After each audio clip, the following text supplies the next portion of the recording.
My name is Rachel Morgan. I'm 37 years old, and for the past 15 years, I've lived a life that never included birthday calls, holiday invitations, or accidental run-ins at the grocery store. I learned early that silence is safer than confrontation, and building something from nothing is easier than trying to prove you're not the villain in someone else's story. I work as an independent graphic designer and web developer, creating brand identities for startups from my home studio in Seattle.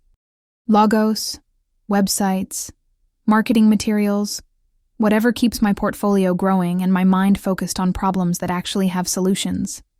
Last year, that work finally paid off in a way I never expected. Clients multiplied, referrals poured in, and suddenly the bank statements said something I'd never dared to believe. I could afford more than just survival. So I bought a loft in a converted warehouse downtown, a space with floor-to-ceiling windows that flooded my workspace with natural light and exposed brick walls that made everything feel both industrial and hopeful. A place where I could separate living from working. A place with room for the future I was building alone. I moved in with nothing but a second-hand couch, my computer equipment, and the quiet satisfaction that I had crossed some invisible threshold between the person I was forced to become and the person I chose to be. For the first night in a long time, everything felt clear. And then 3 weeks later, the past showed up at my building's front entrance. Literally, I hadn't seen them in 15 years. But there they were, visible through my security camera, standing outside the lobby door like the canyon between us had been nothing more than a brief misunderstanding instead of a decade and a half. They came with suitcases, wounded expressions, and the kind of entitlement people only carry when they believe your success somehow belongs to them too. What happened when I pressed the intercom button is the reason I'm telling this story. Before I tell you what happened next, tell me, what time is it for you right now, and where are you watching from? I'm curious to see how far this story will travel. It's strange how family dynamics calcify without anyone acknowledging the pattern. For me, it began long before I understood what it meant to be the responsible one. I learned to manage chaos the way other kids learn to ride bikes, through necessity and repetition. I picked up babysitting jobs when I was barely 13, brought home cash that went straight into the household fund, and filled whatever emotional gaps appeared in our cramped apartment. No one explicitly asked me to do this, but it was clear who was expected to hold things together. My younger sister, Vanessa Morgan, grew up in a completely different reality. She had a charm that adults mistook for specialness, a way of tilting her head when she wanted something that made people forget she was manipulating them. She didn't have to explain her choices because someone else always provided the explanation first. A broken phone earned her a replacement. A failed class earned her tutoring and extended deadlines. A cruel comment toward a friend earned her the benefit of the doubt. I watched this pattern develop from the sidelines, a place I stood so long it became my permanent position. My mother carried a constant worry that settled on Vanessa like protective armor.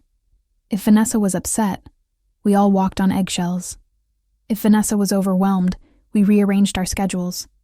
If Vanessa cried, which she did with calculated frequency, the entire household reorganized itself around her emotions. I didn't resent her initially. I simply adjusted. I handled school pickups, grocery runs, bill reminders, anything that kept the fragile ecosystem from collapsing. What I couldn't adjust to was the gradual shift in how I was perceived. It happened slowly, the way a foundation cracks under years of uneven weight. A missing $20 bill meant suspicion directed at me first. Forgotten appointments became assumptions that I hadn't communicated properly. Even my attempts to clarify simple facts were met with a tightening around my mother's mouth. A look that said I was making things unnecessarily complicated. The moment that crystallized everything came during an autumn evening when Vanessa lost a necklace our grandmother had given her before she passed. It wasn't expensive, just a small silver pendant with sentimental value. But the way Vanessa reacted transformed more than just the atmosphere in our living room. She stood in front of our mother with tears streaming down her face, breathing in short gasps, pressing her hand against her chest as if the loss had physically wounded her. I tried to explain that I hadn't been anywhere near her room that day, that I had my own jewelry and no reason to touch hers. But the room had already turned. The tone wasn't accusatory exactly. It was worse than that. It was disappointed, as though I had violated some sacred trust everyone else understood but me. I realized then that facts didn't matter in a place where emotions were the only valid currency. There was no calculation in Vanessa's performance, only the instinctive understanding of someone who had learned that vulnerability was a form of power. After that evening, the household adopted a rhythm I could not alter. If Vanessa struggled with homework, it was because I didn't offer to help without being asked. If she fought with a friend, it was because I hadn't made her feel supported enough at home. If she seemed anxious about anything, it was because I had created a stressful environment somehow. Most of these assessments were unspoken, delivered through meaningful glances and heavy sighs.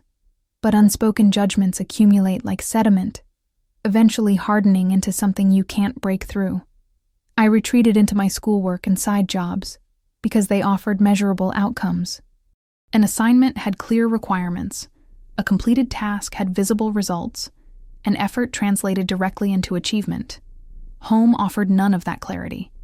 Any attempt to defend myself only deepened the narrative that I was difficult, defensive, and lacking in empathy. So I learned to absorb blame in silence. The less I protested, the smoother everything ran. That was the beginning of my isolation. Not the dramatic kind that happens in a single explosive argument, but the quiet kind that accumulates in the spaces between conversations, in the rooms where you're present, but invisible. The kind you don't recognize as abnormal until it becomes the only atmosphere you know how to breathe. And eventually, that atmosphere shaped everything that followed. There comes a moment when a family dynamic stops being just uncomfortable and becomes actively destructive. For me, that moment arrived on a Saturday morning when the delicate balance in our household finally shattered in a way I couldn't ignore. I had reluctantly agreed to lend Vanessa my car so she could drive to a job interview an hour away. It wasn't the first time she had borrowed it, but it was the first time she returned it with the passenger side mirror hanging by its wires and a long scrape down the entire driver's side. She walked through the door already crying, holding her purse against her chest in a way that suggested something traumatic had happened to her, rather than something she had caused. By the time I came out of my room, the narrative had already solidified. It wasn't detailed in a factual sense, but it was emotionally complete in the way everyone had learned to expect from her. I heard fragments of her story as I approached. Something about another driver being aggressive, about feeling unsafe, about being so rattled she could barely make it home. My name appeared in the conversation in a tone that suggested I was somehow responsible for her distress. There was no space for questions about what actually happened. No room for basic logic. The conclusion had formed before I entered the room. I stood there in the doorway, looking at the car keys on the counter and my mother's closed expression, understanding that the truth had no place in the version of events already calcified in their minds. After that morning, something shifted in ways that were small but unmistakable. Phone calls that used to include me suddenly didn't. Plans formed without my input. Family gatherings happened that I only learned about afterward through social media posts I wasn't tagged in. I wasn't excluded with dramatic announcements. I simply became optional, then irrelevant, then absent. I tried to maintain connection at first. I showed up to a cousin's birthday party I'd heard about through a friend. The atmosphere changed the moment I walked in. Conversations stopped mid-sentence. People smiled tightly and drifted away. My mother barely acknowledged me, and Vanessa performed an elaborate display of being gracious despite my presence, which somehow made everyone sympathize with her even more. I left after 20 minutes, and no one reached out afterward to ask why. Eventually, I stopped trying. I packed what I owned into a used sedan I'd bought with money from freelance design work and moved into a studio apartment across the city. I thought distance might create space for perspective, that time apart might reset the dynamic. But distance only calcified the assumptions. I became the sister who abandoned the family, who was too proud to apologize for unspecified offenses, who chose her own comfort over the people who raised her. None of this matched reality, but reality had stopped being a language we shared. 15 years is an enormous span of time to live outside the gravitational pull of people who once defined your entire world. During those years, I worked whatever jobs paid the bills. I designed logos in coffee shops at midnight, built websites during lunch breaks from retail shifts, and taught myself advanced coding in the quiet hours before dawn. Work made sense to me. It never pretended to be something it wasn't. Skills improved with practice, and competence led to better opportunities. Meanwhile, Vanessa crafted her own mythology online. I didn't seek it out initially. I had blocked or unfollowed every family account I could find. But the internet has a way of delivering information you're trying to avoid, especially when the story is designed for maximum sympathy. I heard through a former friend that Vanessa posted long threads about toxic family members, about being abandoned by people who should have protected her, about learning to heal from childhood trauma inflicted by a sibling who resented her existence. She wrote about carrying burdens alone, about forgiving people who would never apologize, about building a life from the ruins of a broken family. She never used my name directly. She was too strategic for that. But she dropped enough details that anyone who knew our family understood exactly who she meant. It was fascinating in a detached way, watching extended relatives rally around her narrative. They commented with heart emojis and prayers. They shared her posts with captions about the strength it takes to overcome family toxicity. They sent her money when she posted vague requests for help during difficult transitions. It was clear they had constructed their own version of me, a cold, selfish figure, assembled from fragments of stories they'd heard secondhand, and assumptions that were easier to accept than the complicated truth. With each year that passed, the distance became more permanent. Birthdays went unacknowledged on both sides. My mother changed her email without informing me, though I only discovered this when a message bounced back. Cousins got married without inviting me, and I only learned about these events through social media algorithms that hadn't yet caught up with my isolation. I heard through someone who still spoke to both sides that I was mentioned at my uncle's funeral as the daughter who lost her way, a cautionary tale told in hushed tones about what happens when pride overcomes family obligation. I didn't correct any of it. I didn't have the energy to rewrite stories that people had already accepted as truth. Silence grew until it became its own ecosystem, predictable, emotionally neutral, and strangely sustainable. And within that silence, I started building something that belonged entirely to me. Growth rarely announces itself with fanfare. It accumulates in small decisions that only reveal their significance when you look backward. My turning point started in a cramped studio apartment with a desk positioned to catch morning light through a window that overlooked a parking lot. I took freelance design projects during evenings and weekends, slowly building a portfolio while working full-time at a marketing agency that undervalued my skills.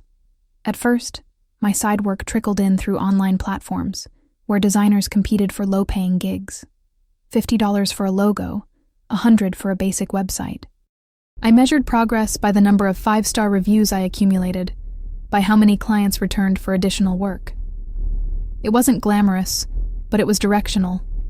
Direction felt like oxygen after years of stagnation.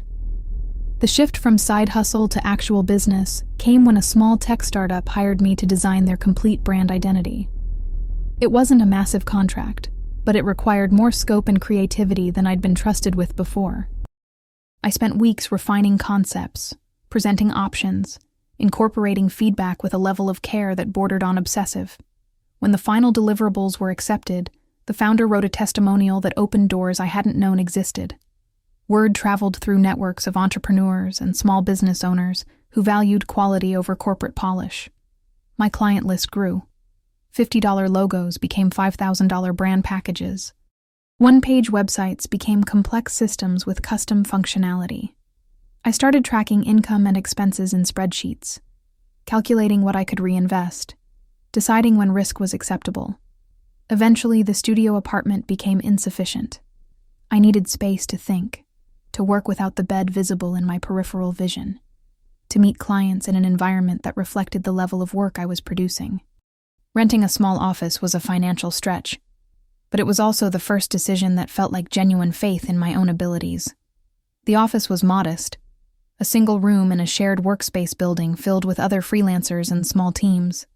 It smelled faintly of coffee and dry erase markers, but it was mine during business hours, and that separation between life and work made all the difference.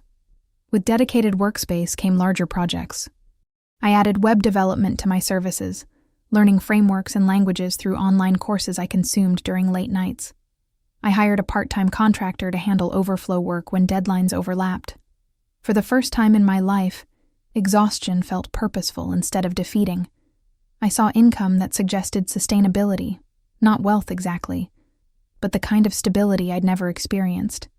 When I hired my first full-time employee, a recent graduate with strong technical skills and questionable coffee consumption habits, the business no longer depended entirely on my individual output. It had structure, momentum, and legitimate potential. I documented everything obsessively: client preferences, project timelines, financial patterns, technical solutions. I treated each completed project as data informing the next decision, even when outcomes weren't perfect. The real transformation came when a regional venture capital firm reached out after seeing a website I'd built for one of their portfolio companies. They wanted to discuss bringing me on as their preferred design and development partner for multiple startups in their network.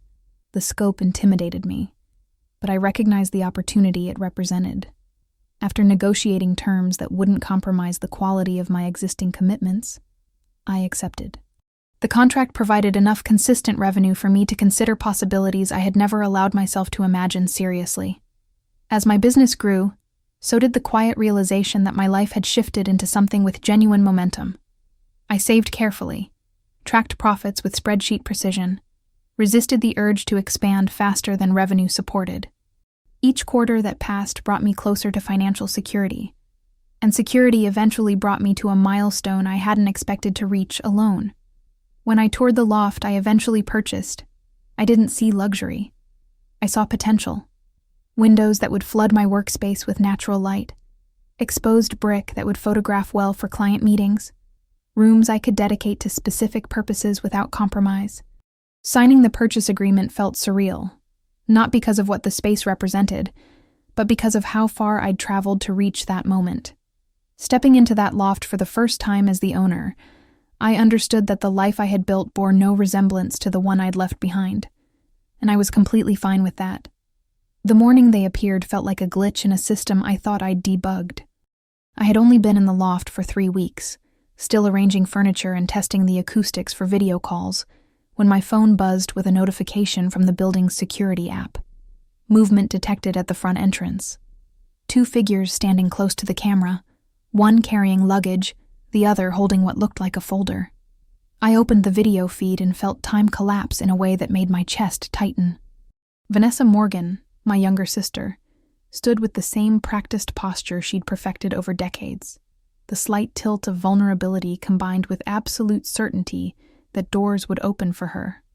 Behind her stood my mother, Patricia Morgan, gripping her handbag like it contained evidence of my moral failures.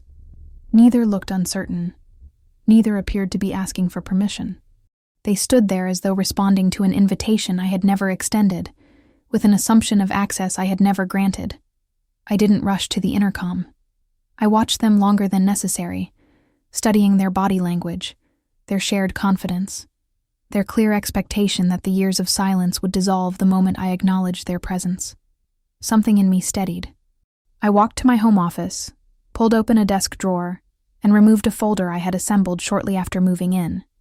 Documents I'd hoped would remain symbolic, but had prepared with the same thoroughness I applied to client contracts.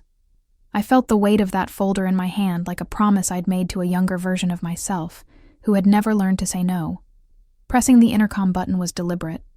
I kept my tone neutral, stripped of emotion that could be weaponized later. The screen showed Vanessa's face shift from confident to calculating as she heard my voice after 15 years. I watched her recalibrate in real time, searching for the version of me she remembered, the one who absorbed blame and opened doors to keep peace. Instead, I kept my words minimal. I told them I hadn't invited them. I told them this wasn't a good time. I told them they needed to leave the property.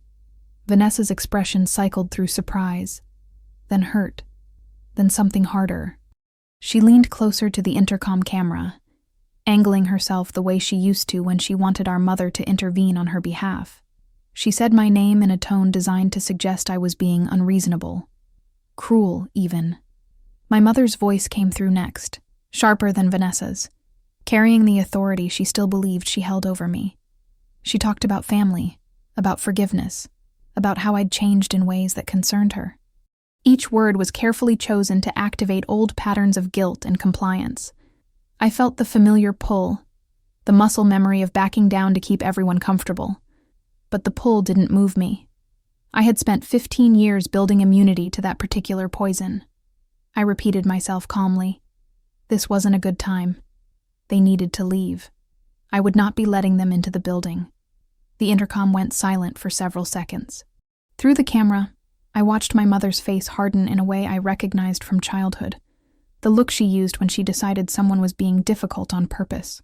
Vanessa tried a different approach, her voice softening into the wounded tone that used to reshape reality around her emotions. She said she just wanted to talk, that we were family, that surely I could give them a few minutes after all this time. I didn't respond to the emotional content. I responded to the request. No, I said simply. No was a complete sentence. Something I'd learned from a therapist I'd started seeing 2 years earlier. The silence that followed felt different, heavier. I watched them exchange glances through the camera, recalculating their strategy. My mother said something I couldn't hear clearly, and Vanessa's posture shifted from supplicant to something more rigid. She looked directly at the camera and said I'd regret this, that I was making a mistake, that family doesn't turn their back on family. The irony was so thick I almost laughed. Instead, I told them one final time to leave the property, and then I ended the intercom connection. I stood there for a moment, folder still in my hand, adrenaline making my fingers tingle. Then I opened my laptop, pulled up the building management system, and sent a formal email to the security company. I attached photos of both my mother and Vanessa, requested they be flagged as unauthorized visitors, and asked for a call if they attempted to enter again. The business of protecting myself felt clinical, procedural, and remarkably calming.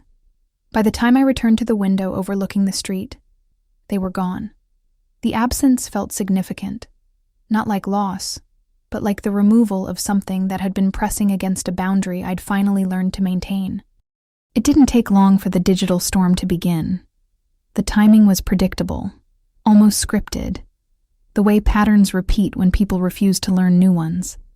The first notification came within an hour. A cousin I hadn't spoken to in over a decade had tagged me in a comment on Vanessa's post. I didn't open it initially, but the preview was enough to convey the tone. More notifications followed in rapid succession. I muted them, but curiosity eventually pulled me to Vanessa's profile. She had wasted no time constructing her narrative. A photo of my building's exterior was paired with a caption about trying to reconnect with family, only to be met with coldness and rejection. She wrote about forgiveness, about extending olive branches, about being turned away by someone too proud to accept love. The comments section filled with sympathetic responses within minutes. People who had never met me offered prayers and support. Extended family members who had participated in my 15-year exile suddenly remembered I existed, but only as the villain in Vanessa's redemption story. Someone wrote that success changes people, implying my financial stability had somehow corrupted my character. I read through the responses with detached fascination, the way you might study an ecosystem that operates on completely different rules than the one you inhabit. My mother added her own comment, brief but devastating in its simplicity. She wrote that she'd raised 2 daughters, but apparently only one remembered what family meant. The performance was sophisticated. I had to give them that. They had turned rejection into martyrdom, boundaries into cruelty, and my silence into confirmation of everything they'd always said about me. I didn't respond to the post. Engaging would have pulled me back into a script I'd spent 15 years unlearning. Instead, I opened my email and drafted a message to the extended family members whose addresses I still had. It wasn't an explanation or a defense. It was a boundary stated plainly. I wrote that communication with me would be limited to email only, that I would not engage in discussions about money, housing, or past conflicts, and that any messages outside those parameters would be ignored without response. I didn't justify the boundary. I didn't soften it with apologies or explanations. I simply established terms I should have set 15 years earlier. I pressed send and felt something release in my chest. More messages arrived throughout the day. An aunt wrote a paragraph about disappointment and family values. A uncle claimed I had forgotten where I came from. A cousin insisted I owed Vanessa a chance to explain herself, as if the past 15 years hadn't been explanation enough. The familiar chorus of moral obligation echoed through each message, but this time it didn't penetrate. They were performing a play I no longer acted in. That evening, my mother sent a separate email. No greeting, no signature, just a single line clearly designed to activate guilt. "You've destroyed your sister." 6 words carrying the weight of 37 years of conditioning. I read it 3 times, waiting for the old response to trigger, the automatic urge to apologize and fix and absorb blame. It didn't come. I felt something closer to tired recognition, the way you might feel seeing an old commercial you'd memorized as a child. Familiar, but no longer persuasive. I closed the email without responding. Later that night, another message appeared from my mother. Longer this time. She wrote about sacrifice, about raising 2 daughters without support, about all the ways she'd been let down over the years. Every sentence pointed back to the same central thesis that my stability was something she deserved access to. And denying her was an act of betrayal that confirmed everything she'd ever worried about regarding my character. I let the message sit in my inbox without answering. No response would change her interpretation of events, and I had finally accepted that I wasn't responsible for correcting narratives that made other people's choices easier to live with. Instead, I drafted a different document, one outlining the steps I would take if they continued to appear uninvited or escalate their digital campaign. It wasn't emotional. It was procedural. Contact information for a cease and desist attorney, references to harassment and trespassing laws, documentation requirements for building a case if necessary. Creating it felt like reinforcing a foundation I'd spent too long ignoring. The following days passed without physical appearances, but the digital noise continued at varying intensity. Vanessa posted vaguer statements about toxic people and chosen family, gathering sympathy from an audience that didn't know either version of our history. I didn't monitor her profile directly, but fragments reached me through notifications I couldn't completely escape. Her pattern was utterly predictable. Position herself as wounded, imply betrayal without specific accusations, wait for validation to pour in. It had worked since adolescence, and she saw no reason to evolve. I spent my time reviewing client projects, onboarding a new contractor, and planning the expansion of services my growing revenue could support. Work had always grounded me, but now it served an additional function, tangible proof that my life existed independently of their approval or involvement. Everything I had built operated outside the ecosystem of their assumptions and attacks. As the week progressed, the intensity of family contact began to decrease. Either they were regrouping, or they were realizing that I wouldn't engage no matter how many emotional grenades they lobbed into my inbox. The quiet felt intentional rather than temporary, a shift in their strategy rather than acceptance of boundaries. I used the breathing room to strengthen systems they might try to exploit. I updated my privacy settings across all platforms, added additional security measures to my building access, and had a consultation with an attorney who specialized in family law and harassment cases. The conversation was brief, but clarifying.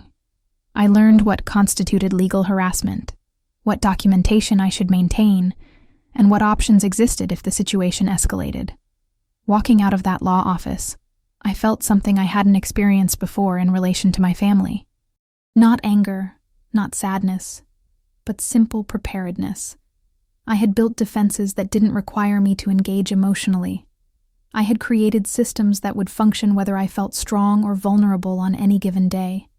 The boundaries I'd drawn were no longer dependent on my ability to enforce them in the moment. They were structural.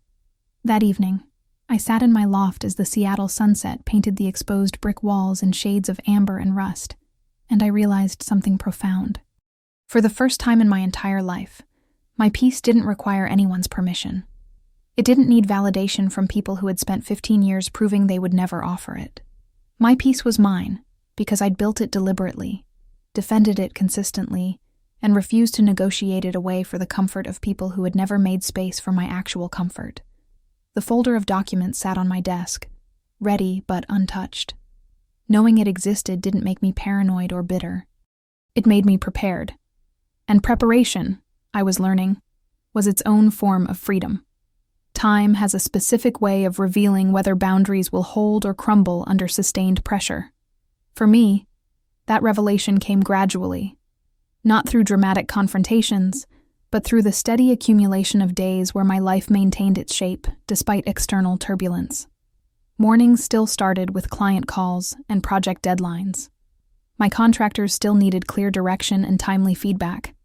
Equipment still required maintenance, and software still needed updates. Nothing collapsed when I refused to let my family's chaos infiltrate my schedule.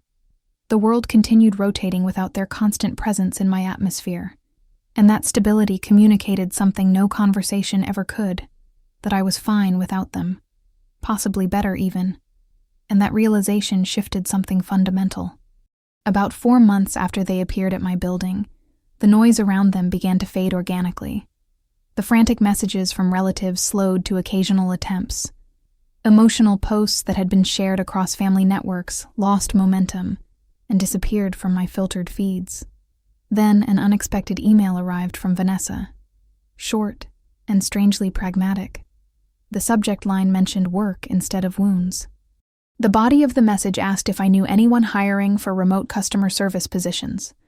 There were no accusations hidden between the lines, no attempts to restart emotional negotiations. Just a simple request from someone who apparently needed employment. I didn't offer her work through my business. That boundary remained non-negotiable. Instead, I replied with a brief list of companies I knew were hiring for remote positions, then returned to my spreadsheet analysis without waiting to see what she did with the information. A few weeks later, another message appeared, this time with minimal text and a single attached image.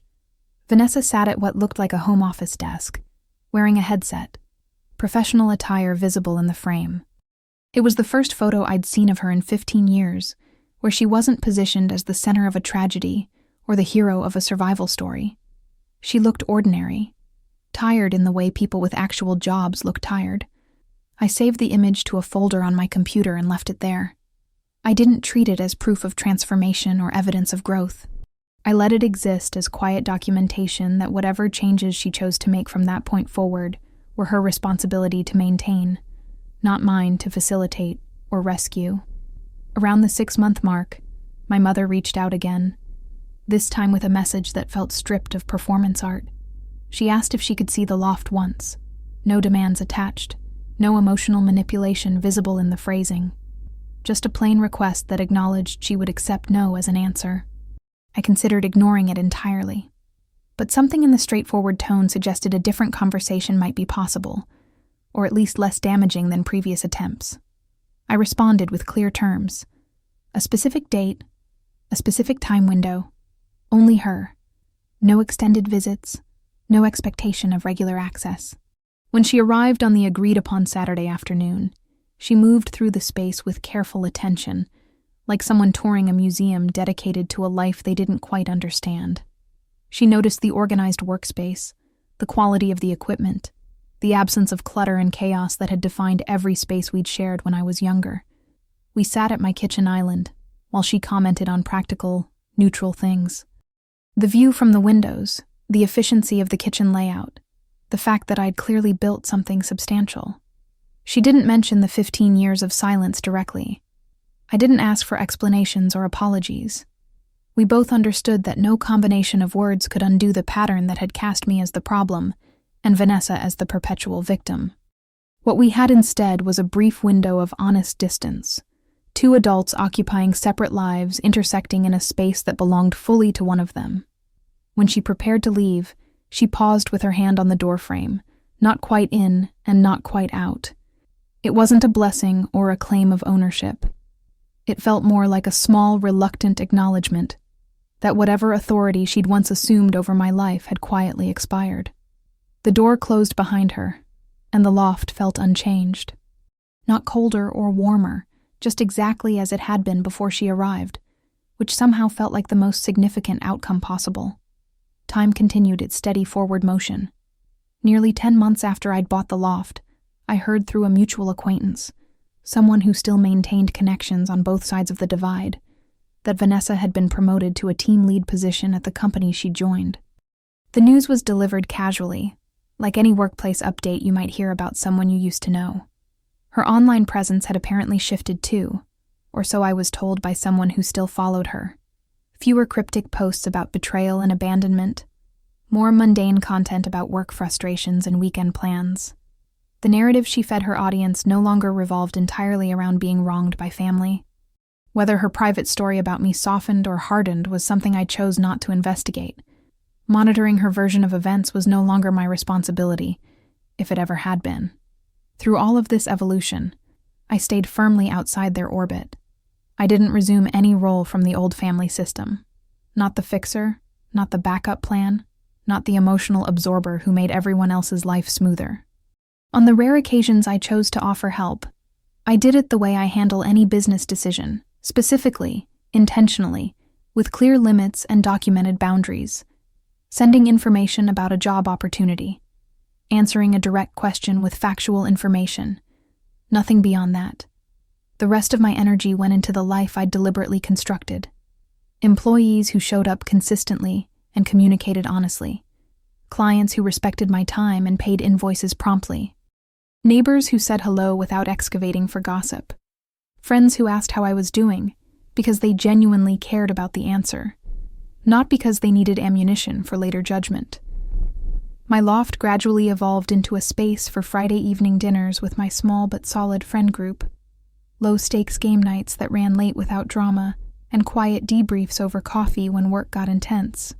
The rooms that had once echoed with new occupant emptiness filled with a particular kind of ease, the kind that didn't require me to shrink or absorb damage or perform gratitude just to be allowed to exist in the space. The folder of legal documents near my desk stayed where I'd placed it, ready, but unused. Knowing it existed didn't make me harder or colder. It made me clear. I stopped rehearsing defenses in my head during shower time or before sleep. Stopped constructing imaginary arguments where I finally said the perfect thing that made everyone understand. I accepted that some people would always cling to a version of me that made their own choices easier to justify and live with. My peace no longer depended on them updating that distorted image.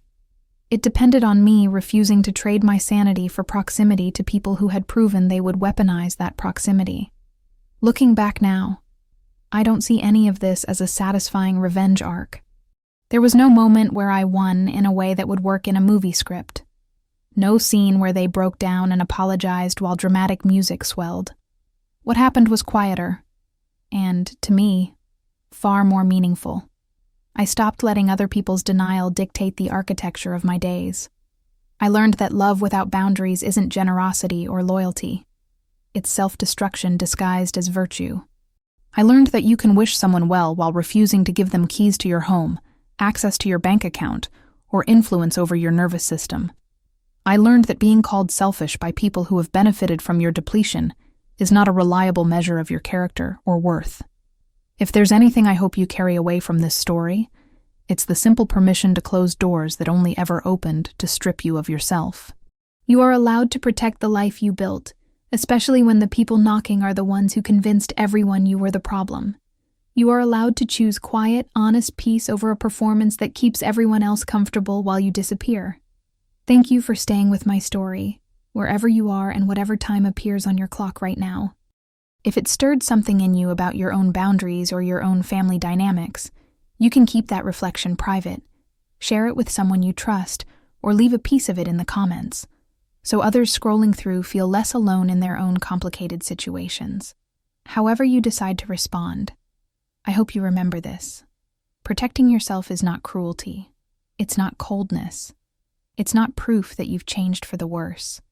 It's the beginning of living in a way that finally makes sense, where your worth isn't determined by how much you can endure, but by how well you can recognize what you deserve. And you deserve so much more than a life spent proving you're not the villain in someone else's carefully constructed story. The first year after establishing those boundaries taught me lessons I wish I'd learned decades earlier. The guilt that used to flood my system every time I said no began to fade, replaced by something steadier and more reliable. Not happiness exactly, but the kind of deep calm that comes from knowing your decisions align with your actual values, rather than someone else's expectations. My business continued expanding in ways that felt sustainable rather than manic. I brought on 2 more full-time team members, both of whom brought skills that complemented my weaknesses. I learned to delegate not just tasks, but actual responsibility, trusting that the systems I'd built could function even when I stepped back slightly. That trust extended beyond work. I started saying yes to social invitations I would have declined before, worried that any personal life would somehow compromise my professional stability. I joined a recreational volleyball league where no one knew my history or family drama. I dated casually, without the pressure of finding someone to fill the family-shaped void in my life. I traveled to a design conference in Austin and realized I could leave my business for 4 days without everything collapsing. Each of these small experiments in living normally revealed just how much energy I'd spent compensating for the chaos I'd grown up in. I had been operating in survival mode for so long that I'd forgotten what it felt like to simply exist without constant threat assessment. Around the 14-month mark, something unexpected happened. I received a professional message through LinkedIn from Vanessa. Not a personal plea or emotional manipulation, but a straightforward request for advice about transitioning from customer service to a more creative role. She mentioned she'd been taking online courses in graphic design and wondered if I had recommendations for portfolio development. The message was professionally written, free of the wounded tone that had characterized every previous communication. I sat with the message for 2 days before responding. Part of me wanted to ignore it entirely, maintaining the wall I'd built. Another part recognized that this was different from her previous attempts at contact. This wasn't asking for money or access or emotional labor. It was asking for professional guidance in a field I had expertise in. I responded with a brief but thorough list of resources: portfolio platforms I recommended, online communities for feedback, realistic timelines for skill development, and common mistakes to avoid. I kept the tone professional and encouraging without being warm. I didn't offer to review her work personally or open a door to regular communication. I simply provided the information requested, and nothing more. Her reply came back within hours. A genuine thank you. No attempts to leverage the interaction into something more. No guilt trips about how we used to be close. Just appreciation for the guidance and a note that she understood I was busy. The exchange ended there, and I felt something unexpected. Not reconciliation, not forgiveness exactly, but a recognition that people can exist in your peripheral vision without needing to occupy your central focus. More time passed. My mother's emails became less frequent, and when they did arrive, they were shorter and more factual. Updates about extended family members, information about a cousin's wedding she wasn't assuming I'd attend, a forwarded recipe she thought I might find interesting given my baking background from college.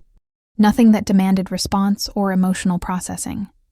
I responded to some and ignored others based purely on my interest level, not on obligation. The absence of drama became its own kind of presence. I noticed it most during holidays, which had once been landmines of anxiety and disappointing expectations. The first Thanksgiving after establishing boundaries, I volunteered at a community kitchen in the morning, then hosted a Friendsgiving dinner at my loft in the evening. 8 people who had chosen to be there, who brought food and laughter and stayed late playing board games that got progressively more ridiculous as the wine bottles emptied. No one asked why my family wasn't there. They knew enough of the story to understand, and they had their own complicated family situations that made them appreciate chosen family over biological obligation. As midnight approached and people started calling rideshares home, one of my friends, a woman named Keiko, who ran a small bookstore downtown, paused while pulling on her coat. She said something that stayed with me. She told me that when she first met me 2 years earlier, I had seemed like I was always bracing for impact, always prepared for someone to accuse me of something I hadn't done. She said the change in me over the past year was visible, that I moved through the world differently now, with less apology in my posture. I hadn't realized the transformation was that obvious to outside observers, but hearing it reflected back made me recognize something I'd been too close to see clearly. I had stopped living in reaction to my family's narrative. I had started living in alignment with my own reality. The difference was profound. By the time I reached the 18-month mark of enforced boundaries, my relationship with my past had fundamentally shifted. I no longer woke up composing mental defenses against accusations no one was currently making. I no longer checked Vanessa's social media through burner accounts to see what story she was telling. I no longer drafted and deleted emails to my mother trying to explain myself one more time. The past was simply the past.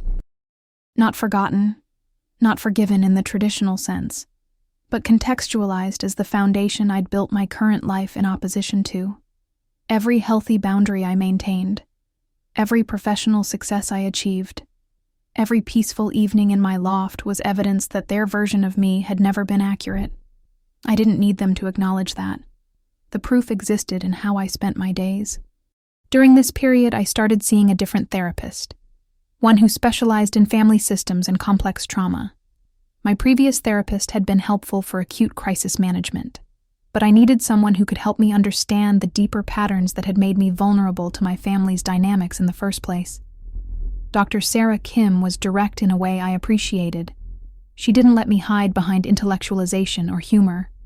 She asked hard questions about why I'd accepted my role as family scapegoat for so long, what needs I'd been trying to meet by staying connected to people who consistently hurt me, and what it meant to truly release myself from patterns that had been established before I had language to name them.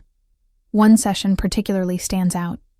Dr. Kim asked me what I would tell my 16-year-old self if I could travel back in time to that moment when everything fell apart over the car accident. I started with what I thought she wanted to hear, reassurances that everything would be okay, that I'd survive and thrive. She stopped me. She asked what I would tell that younger version of me about the family dynamics themselves, about whether trying to prove my innocence was worth the energy it would cost. I sat with that question for several minutes of silence. Finally, I said I would tell 16-year-old me that some people need you to be the problem, because it's easier than looking at their own dysfunction, that proving your innocence to people invested in your guilt is like trying to fill a bucket with a hole in the bottom. No amount of evidence will ever be enough because the deficit isn't actually about evidence. It's about their need for someone to blame. Dr. Kim nodded and asked what changed for me between age 16 and now that allowed me to stop trying to fill that broken bucket. The answer came quickly. I stopped needing their approval to know my own worth. I built a life that reflected my actual values and capabilities, and that life became more real than their fictional version of me. The session ended with homework to write a letter to my younger self, not to send anywhere, just to articulate what I'd learned. Writing that letter took me 3 weeks and multiple drafts. It ended up being 12 pages long, covering everything from practical advice about documentation and boundaries to deeper truths about worth and belonging. I cried while writing several sections, not from sadness, but from grief for the girl who had tried so hard to be good enough for people who would never see her clearly. When I finished, I printed it, put it in an envelope, and filed it in the folder with my legal documents. Somehow it felt like it belonged there, with all the other tools I'd assembled to protect myself. The 2-year mark arrived without fanfare. I was in the middle of a major website redesign for a client when I realized the anniversary had passed a week earlier. 2 years since they'd shown up at my building. 2 years of maintained boundaries and rebuilt peace. The fact that I'd missed the exact date felt significant. It meant the anniversary of their rejection was no longer a landmark date in my mental calendar. It had been absorbed into the general timeline of my life. Important, but not defining. Around this time, I received an invitation that surprised me. A cousin on my father's side, someone who had maintained careful neutrality during the family split, was getting married. The invitation was addressed specifically to me, with a handwritten note saying she understood if I couldn't make it, but wanted me to know I was welcome. I almost declined automatically. Family events had been minefields for so long that my instinct was complete avoidance. But something made me pause. This cousin, Jennifer, had never participated in the social media pile-ons. She'd never sent me judgmental messages or forwarded Vanessa's posts. She'd simply stayed quiet and maintained her own relationships on both sides. I reached out via email and asked directly if my mother and Vanessa would be attending. Jennifer's response was honest. Yes, they were invited, but she'd seated us in different areas and would make sure we weren't forced into interaction. She said she understood the situation was complicated and respected my need for boundaries, but she'd regret not at least offering me the option to be there. I thought about it for a week before responding. Eventually, I decided to attend. Not as an olive branch to my mother and sister, not as a statement that everything was fine now, but as a reclamation of my right to exist in family spaces without being driven out by their presence. I RSVP'd yes, booked a hotel room even though the wedding was local so I'd have a guaranteed escape route, and prepared myself mentally for the possibility of awkwardness or confrontation. The wedding day arrived with clear skies and unusually warm weather for Seattle in October. I dressed carefully, choosing an outfit that felt professional and put together without being showy. I arrived at the venue exactly on time, not early enough to endure pre-ceremony mingling, but not late enough to draw attention. The ceremony was beautiful and mercifully brief. From my seat toward the back, I could see my mother and Vanessa sitting several rows ahead on the opposite side of the aisle. Neither turned around. Neither acknowledged my presence, which suited me perfectly. The reception tested my boundaries more directly. I was seated at a table with cousins from my father's side, who I'd been friendly with before the split. They greeted me warmly but carefully, clearly aware of the family tension but choosing not to address it directly. Conversation flowed around safe topics: work, travel, the Seattle housing market, the bride's choice of surprisingly good wedding food. Then my mother appeared at the edge of our table area. She didn't approach me directly. She was talking to another aunt, but her positioning was clearly calculated to be in my line of sight. I watched her perform the role of gracious family matriarch, laughing at someone's joke, complimenting the flowers, touching people's arms in that way she had of claiming intimacy. After several minutes, she moved closer, eventually standing just behind my chair, while talking to the cousin seated next to me. I felt the old anxiety spike, the familiar physical sensation of being trapped in her orbit. But this time, I had tools I didn't have at 16 or 22. I excused myself politely, stood up, and walked to the opposite side of the venue, where a small balcony overlooked the waterfront. I stayed there for 15 minutes, breathing in salt air and watching boats move across the darkening water until my heart rate returned to normal. When I came back inside, I strategically positioned myself near the exit, at a high-top table where I could see the whole room and leave quickly if needed. The rest of the evening passed without direct interaction. I saw Vanessa dancing with cousins who had once been close to me, saw my mother holding court at her table, saw the careful choreography of a family event where everyone knew about the central conflict but pretended not to. I stayed through the cake cutting, congratulated Jennifer and her new husband, and left before the reception ended. Walking to my car, I felt something unexpected: satisfaction. Not because I'd confronted anyone or made some dramatic statement, but because I'd attended a family event on my own terms, maintained my boundaries, and left when I chose to.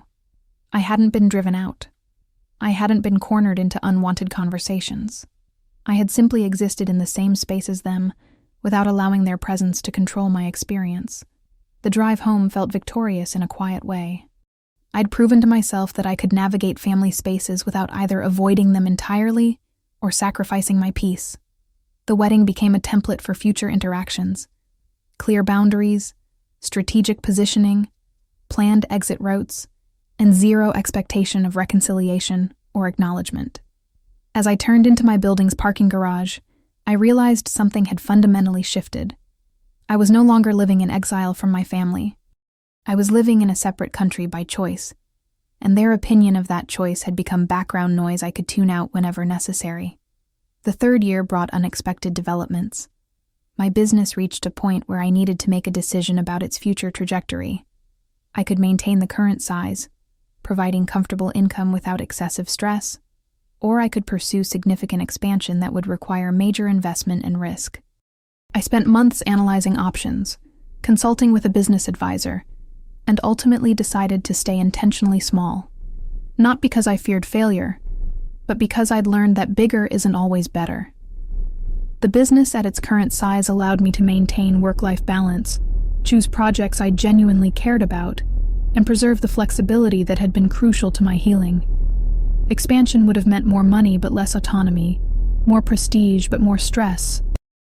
I chose peace over growth, and that choice felt like a graduation from the scarcity mindset I'd operated in for decades. Around the same time, I started dating someone seriously for the first time in years. Marcus was a software engineer I'd met through a professional networking event, someone who had his own complicated family history and understood boundaries without needing extensive explanation. We moved slowly, both of us cautious about replicating unhealthy patterns. 6 months in, he asked about my family. I gave him the abbreviated version, expecting the usual responses. Suggestions that I try to reconcile, assurances that family is family, subtle implications that my boundaries might be too harsh. Instead, Marcus nodded and said, "That sounds like it was the right decision for your mental health." No follow-up questions about whether I'd considered forgiveness. No suggestions that time heals all wounds. Just simple acceptance that I'd made the choice that worked for me. That response told me more about his character than months of casual dating had revealed. We continued building something careful and genuine, both of us learning to trust that healthy relationships don't require self-abandonment. By year 3, my relationship with my past had transformed from an open wound to a scar, present but not painful, visible but not defining. I could talk about my family history without my voice shaking. I could see photos of them online without spiraling into anxiety. I could acknowledge that some part of me would always carry grief for the family I'd needed but never had, while also celebrating the life I'd built in the absence of their support. Dr. Kim pointed out during one session that healing isn't about reaching a point where the past doesn't matter. It's about reaching a point where the past doesn't control your present. I'd reached that point. My family's narrative about me still existed somewhere out there, probably unchanged in its essential details, but it existed in a reality I no longer inhabited. They could believe whatever they needed to believe. My life provided all the evidence I needed about who I actually was. The folder of documents on my desk remained untouched, not because the threat had disappeared, but because the boundaries had held without requiring legal enforcement. That folder had served its purpose simply by existing, by giving me the security to stand firm, knowing I had recourse if needed. Sometimes the most effective defense is the one you never have to deploy. As year 3 turned into year 4, I found myself thinking less about what I'd lost and more about what I'd gained. A business I'd built from nothing. A home that reflected my taste and values. Friendships based on mutual respect, rather than shared trauma. A relationship with someone who saw my boundaries as health, rather than hardness. Most importantly, a bone-deep certainty that I deserved all of it, not despite my family's rejection, but independent of it entirely. Their opinion of my worth had become irrelevant to my actual worth. That realization was the final piece of healing I'd been moving toward all along. I was free, not because they'd released me, but because I'd released myself from the need for their release. The difference was everything. If someone had told me at 16, sitting in that kitchen while being blamed for my sister's accident, that one day I'd build a life this peaceful and secure, I'm not sure I would have believed them. The path from there to here required more courage than I knew I possessed. It required letting go of people I loved, accepting that love alone doesn't make relationships sustainable, and building entirely new definitions of family and belonging. But standing in my loft on an ordinary Tuesday evening, light streaming through windows I'd earned, working on projects I'd chosen, planning a weekend with people who actually knew me, I understood something profound. The family that turned their backs on me had actually given me an unexpected gift. They'd forced me to discover that I was strong enough to build a life without them, and that life turned out to be better than anything I could have created, while still seeking their approval. I don't wish them harm. I don't spend energy hoping they'll realize they were wrong. I simply exist in a parallel reality where their version of events has no power. And in that reality, I'm not the problem child, the difficult sister, or the family disappointment. I'm just Rachel. Designer, business owner, friend, partner, person who learned the hard way that protecting yourself isn't selfish. It's survival. And sometimes survival becomes the foundation for something even better. A life that's genuinely yours.